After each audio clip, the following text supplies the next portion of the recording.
Hi, and thanks for subscribing. Here's your bonus daily update for Friday, October the 18th. Want to give you a little report. I had 2 trips today. I had a morning trip with 2 true beginners, and then an afternoon trip with a gentleman who was definitely just learning. He could throw a spinning rod, but actually taught him how to throw a bait caster, and he caught fish on a topwater, which he'd never caught fish on before, walking the dog on an IMA skimmer, which he'd never done before. And he caught fish doing it, including a giant striper you'll see down there.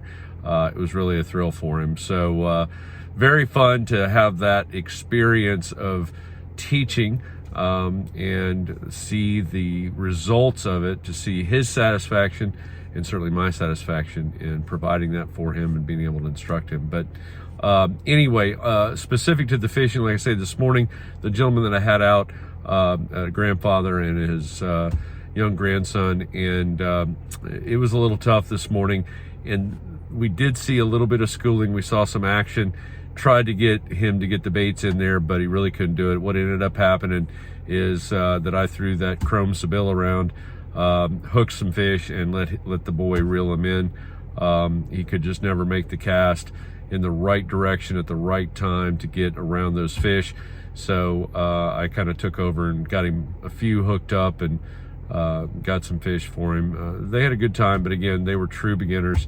But the afternoon trip, they ate that IMA skimmer really well. You'll see me with the pictures, most of them today. Just happened to, as I was teaching, happened to, catch a few doing that, but they were definitely on. I will tell you that, it was the same protocol as we've been talking about in the weekly report. However, I spent more time down south today. The water clarity is starting to look rough around Van's Tavern, even coming into the chute there in 2 Mile. And it's, it's rapidly spreading throughout the lake. It seemed like, below 6 Mile was probably the best looking water, and that's where we stayed. And that's something you're going to need to be sensitive to if you want to do this topwater Seville thing. You really need to get in the clearest water possible.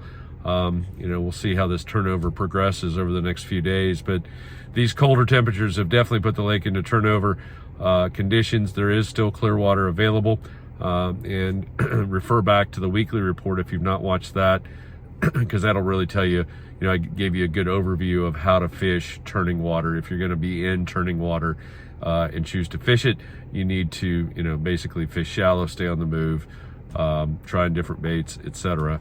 I think that's the best protocol for doing something like that. But find the clear water if you want to find the top water, and the top water again has been better once again in the afternoon. So want to get on here and share that with you. I hope everybody has a great weekend. Be safe if you're out on the lake, and we'll be back with you next week. Thanks again for being here.